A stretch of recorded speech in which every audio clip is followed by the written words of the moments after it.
now at 6:30.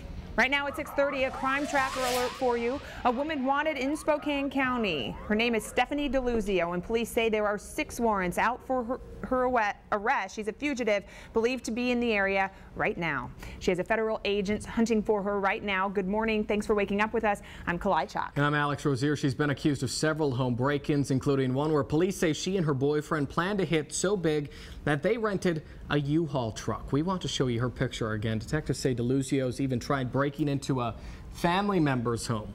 Stephanie DeLuzio is 20 years old. Call Crime Stoppers at 800-222-TIPS. If you know where she is, you can remain anonymous. Early this morning, Connecticut lawmakers passed some of the strictest state gun laws in the nation. Around midnight, the State House of Representatives approved the legislation in a 105-44 vote. The state Senate passed the bill Wednesday on a 26-10 vote. The legislation expands the list of assault weapons banned in the state, creates a dangerous weapon offender registry, and establishes eligibility rules for buying ammunition. The bill is in part a response to the Newtown massacre.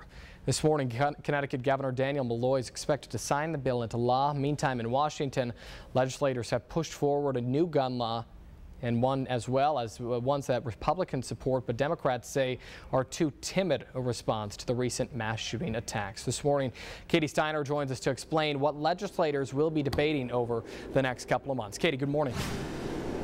Hey Alex, well this isn't just happening on the East Coast. A state Senate committee here in Washington state just passed those 2 bills. Now keep in mind this was the state Senate committee. It will then go to the Senate floor. And here's a breakdown of what those 2 bills say. First, it says that it will make people with restraining orders against them give up their guns while that restraining order is in effect. The second part is it would create a gun felon database. Now both of these bills have passed the State House committee, but that committee forwarded them to the Senate floor, and that's run by Republicans. And Democrats aren't too happy about it. They say it's too soft. And some Democrats think that the Senate needs to do more when it comes to gun rights. Right now, that bill will head to the Senate floor. Reporting live in Spokane, Katie Steiner, KHQ Local News Today. Katie, thanks. New this morning, the Montana Senate is backing a plan that directs colleges to allow students to carry guns on campus. The Republican-led chamber endorsed the measure. House Bill 240 would curb the Montana Board of Regents' authority to restrict firearms on college campuses. Supporters argue that students should be allowed to carry guns and protect themselves. Opponents say more guns on college campus won't make students safer. They say the measure also faces potential legal issues since the Montana Constitution grants the regents individual freedom over the college system.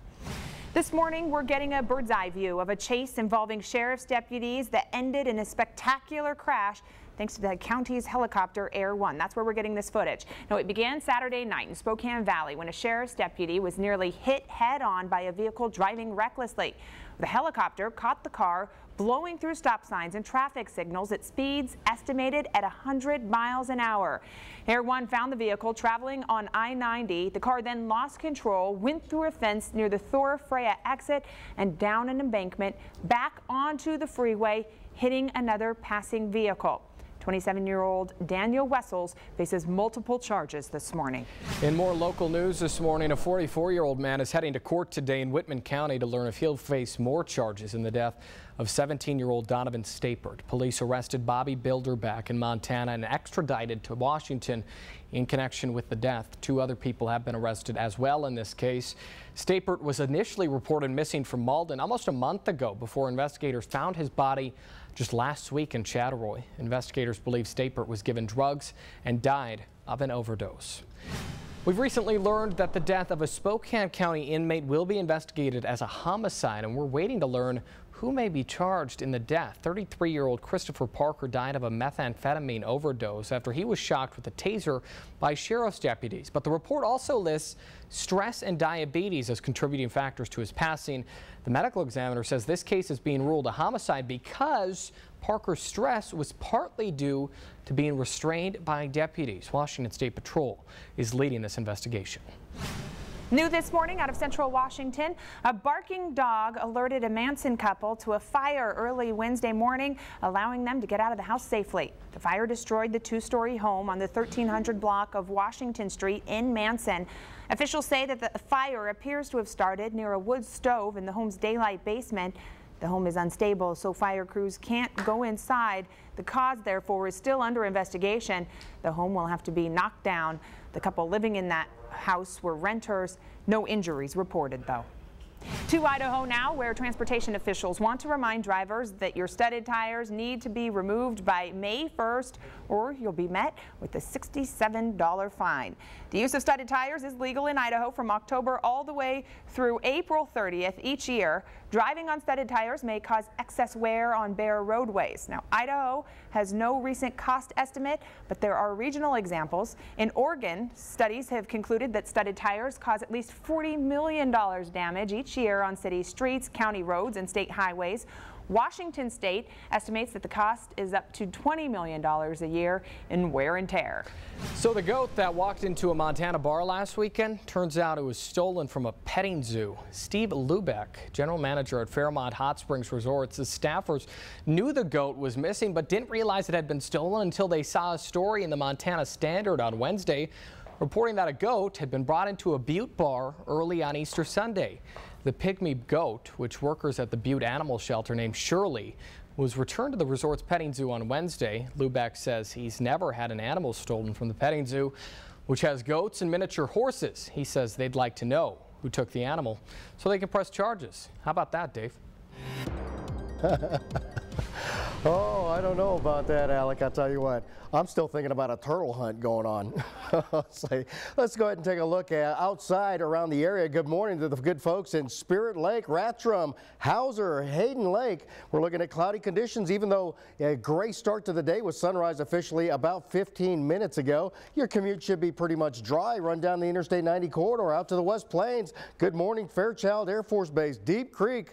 We're looking at cloudy skies as well, and also cloud cover pretty much prevalent in places like Moses Lake, but you'll notice everything is dry and mild as far as these morning temperatures go, from 40 to about 50 degrees in general. We take a look at Doppler 6 and we notice on the horizon here things are changing down the I-82 corridor, making its way into Ellensburg and tracking on up Interstate 90 towards George and Vantage. At this time we've got some light rain that'll be pushing into the area. This whole system is moving at 25 miles an hour, and timing puts it into the Spokane area right at about the noontime hour. You look at your day planner for today, 60 degrees. Have the umbrella handy. We'll talk about more unsettled weather, unfortunately, in your 6-day forecast coming up. Clyde. Dave, thanks.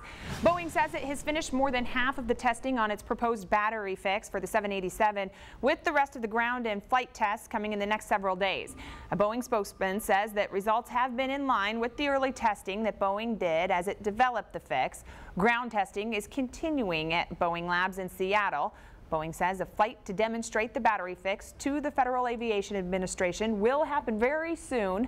The company hopes that it has designed a fix for the smoldering batteries that led to the plane's grounding back in mid-January. Well, the number of Americans seeking unemployment aid rose to a 4-month high last week, although the increase partly reflects seasonal distortions around the spring holidays. The Labor Department says weekly applications increased 28,000 to a seasonally adjusted 385,000. That's the highest level since late November. A Labor Department spokesman says that it can be difficult to seasonally adjust the figures during the Easter holiday because the timing of the holiday varies from year to year. Still, applications have increased for 3 straight weeks. The government will issue the March employment report Friday. Now to some sports this morning. The Sacramento Kings aren't packing their bags just yet to come to Washington, but investors seem pretty confident that the NBA franchise will head to Seattle and return the basketball to the Evergreen State as the Supersonics. When the NBA met Wednesday in New York to debate the future of the Sacramento Kings, analysts say that they appeared to be at least one certainty. A decision was coming in a couple of weeks. However, presentations made by groups from Seattle and Sacramento proved, in the words of NBA Commissioner David Stern, quote, extraordinary, that the battle for the Kings is not close to over. The final decision could be a month or more away. 42 years and almost a half a lifetime later, a Vietnam veteran in Florida is finally receiving the honor he deserves. Sergeant Ralph Morgan was a radio operator at an outpost in Vietnam 42 years ago. The position was overrun by Viet Cong, but Morgan, using only an M16 rifle and hit and run tactics, was able to draw enemy fire line long enough for his platoon to be airlifted to safety. Now, with the help of Florida Senator Bill Nelson, Morgan has received a Silver Star for his incredible service so long ago. The lives that were saved and came home were very important, and it is a huge source of pride for me. Morgan went on to say that he loves the country he fought for. A big thanks to all our veterans this morning. Well, we want to take a second to congratulate Post Falls resident John Bartlett for taking home a big check courtesy of the Idaho Lottery. Bartlett bought a $10 Money Train scratch ticket that he eventually played in the parking lot of the Freeway Jiffy Stop on 4th Street in Coeur d'Alene. Bartlett says that he plans to make some vehicle repairs for his family and then put the remainder of his winnings into savings for his son's education. The Freeway Jiffy Stop will receive a $10,000 bonus from the Idaho Lottery for their part in selling the winning ticket. Well, let's just say it's a good thing that there's no picture for this next story. A Massachusetts business called Men in Kilts offers customers window washing, pressure washing, and gutter cleaning by men dressed in traditional Scottish garb, worn with no undergarments. Owners say the franchise spun off from the original Men in Kilts service in Vancouver, British Columbia, and it's had a positive response, they say. Workers say that they aren't bothered by working in a kilt. The men do a lot of climbing in their kilts, but they remind customers of their no peeking rule. And from that to this, a bad guy busts into a Southwest Florida boutique, stealing more than $100 grand in high-end jewelry and clothes. It only took an hour for one man to bring down the boutique. Surveillance video shows it all. The guy trying to smash through hurricane windows to get inside the Heart and Soul boutique. He even cut wires to disable the store's alarm. The man got away with more than $100,000 worth of clothes, jewelry, women's handbags, even fur coats. But then he stopped to drink a beer out of the fridge before taking off with his loot. Nobody needed to create so much havoc and so much damage. Store owner Kristen Ferrara just opened the shop with a friend a few months ago and described the crime as, quote, heart-wrenching. It's going to take weeks for the owner to repair the hurricane windows, but instead of closing, the shop will actually stay open. And in light of the robbery, they'll be holding a sale all week long. Wow. Speaking of beer, it was a scene out of Homer Simpson's Dreams in Mexico earlier this week. Yeah, a truck loaded with beer collided with a train in northern Mexico Monday, sparking this scene as people scrambled to snatch up as many cans as they could. Hundreds of people rushed to the scene with bags, backpacks, even shopping carts to haul their load away. According to local media reports, the accident happened because the truck driver didn't stop at a railroad crossing. Thankfully, no injuries were reported, but look at those people. I guess they were thirsty. When they're thirsty, they're thirsty. That's good. Don't drive, folks. All right, well, it's 6:43 on KHQ Local News Today. We hope you're having a great start to your Thursday.